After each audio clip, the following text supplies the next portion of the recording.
तर अजित पवारांवरील एआयद्वारे बनवलेले व्हिडिओ प्रसारित करणं थांबवा, अन्यथा गुन्हा दाखल होईल. सुनील तटकरेंनी हे निवेदन केलेलं आहे. दादांच्या आवाजात खोटी आणि दिशाभूल करणारी वक्तव्य प्रसारित केली जात आहेत. हा प्रकार अत्यंत गंभीर आणि दंडनीय गुन्हा असल्याचं सुनील तटकरेंनी म्हटलेलं आहे. अजितदादांच्या निधनानंतर त्यांच्या नावानं असत्य प्रचार करणं हे समाजहिताला बाधक असून लोकशाही मूल्यांना धक्का देणार असल्याचं देखील सुनील तटकरेंनी म्हटलेलं आहे.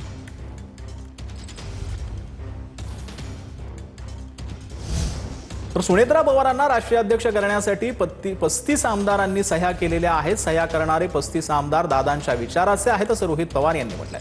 तर 5 ते 6 लोकांनी सह्या केलेल्या नाहीत असं देखील रोहित पवार यांनी म्हटलंय. ज्यांनी सह्या केल्या नाहीत त्यांना सुनेत्रा पवार अध्यक्ष होऊ नये असं वाटतंय का? रोहित पवारांनी नाव न घेता प्रफुल्ल पटेल आणि तटकरेंवर टोला लगावलेला आहे.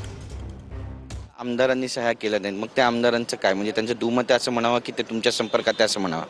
नाही, तसं विषय नाही. उलट असं म्हणावं लागेल, ज्या लोकांनी सह्या केल्या ते आपल्या विचाराचे आहेत. ज्यांनी सह्या नाही केल्या त्यांच्या मनामध्ये काहीतरी वेगळं असावं, त्यातलं कोणातरी एका व्यक्तीला अध्यक्ष बनायचं असावं वगैरे असे विषय असू शकतात. त्यामुळे 35 लोक हे विचाराचे आहेत, दादांच्या विचाराचे, आणि जे दादांच्या विचाराचे ते आमच्या विचाराचे.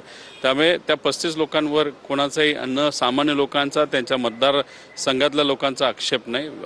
फक्त आक्षेप नाही, चर्चा अशी आहे त्यांच्या गटामध्ये, त्यांच्या पक्षामध्ये बाकीच्या 5-6 लोकांनी का नाही सह्या केल्या, बाकीचे पदाधिकारी जे आहेत प्रमुख पदावर त्यांनी सह्या का नाही केल्या सुनेत्रा काकींना सपोर्ट करण्यासाठी. 5-6 जणांची काही नावं तुम्ही घेऊ शकता किंवा तुमच्यापर्यंत ती नावं पोहोचली आहेत? मला सांगायची जरूरत नाही, लोकांना अंदाज आलेला आहे. म्हणजे दादांच्या गेल्यानंतर पण त्यांच्या जागेवरती डोळा होता या सगळ्या 5-6 जणांचा असं म्हणावं?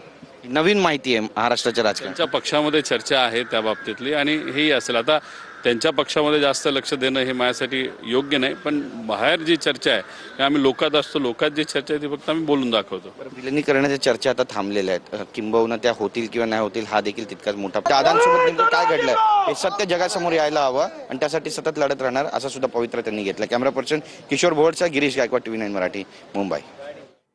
तर राष्ट्रवादीच्या विलिनीकरणाच्या दादांच्या लोकांनी विचार करावा असं जयंत पाटील यांनी म्हटलंय. आम्ही दादांनी केलेल्या चर्चेची वस्तुस्थिती सांगितल्याचं देखील जयंत पाटलांनी म्हटलंय.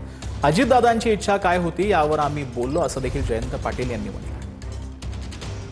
ठीक आहे, आता झाली, आता ज्यांच्याशी चर्चा झाली तीच व्यक्ती आपल्यात राहिलेली नाही. त्यांचे अनुयायांनी आता त्याच्यावर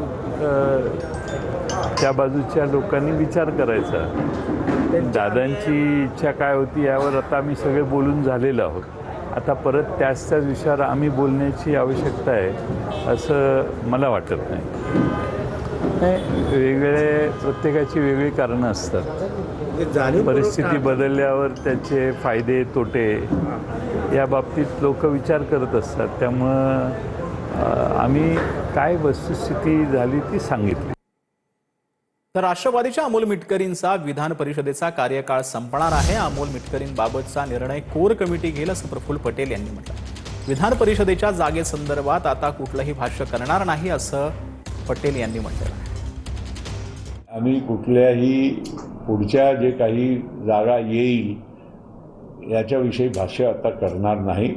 आमच्या अजितदादाच्या काळापासून आमची एक प्रथा होती की पक्षाचे कोर कमिटी, पार्लमेंटरी बोर्ड हे बसायचं, आम्ही निर्णय करायचे, सामूहिक निर्णय करायचे, पक्षाच्या हितासाठी करायचे, कुठल्या व्यक्ती किंवा नेत्यांच्या हितासाठी नाही.